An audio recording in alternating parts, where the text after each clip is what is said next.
Yan, Epson L6460. Ayan, hinigo pa na natin yung damper kasi walang printout. Ayan, ayan no. Parang anino lang na aninag lang ng black. Ayan. Ayan, bubombay na natin ng cleaning solution yung ano, head niya.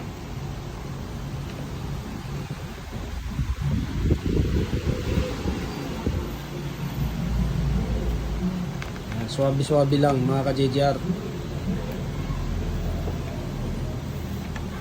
Kaya pagka bubombahan nyo ng cleaning solution ng printer head, isabay nyo na rin yung mga damper kasi minsan mga walang laman yan.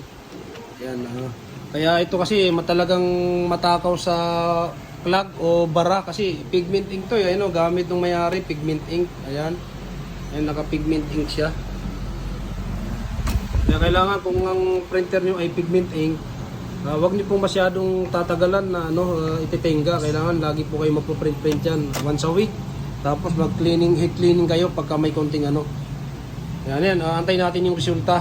Ituloy lang natin yung pagbomba ng cleaning solution.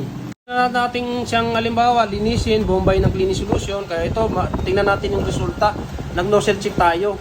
So, kaya po ito ginagawa, binobomba ng cleaning solution dahil hindi po siya nakukuha sa power cleaning, ink flushing, cleaning. Wala po, barado talaga. Kaya kailangan siyang buksan, bombay ng cleaning solution.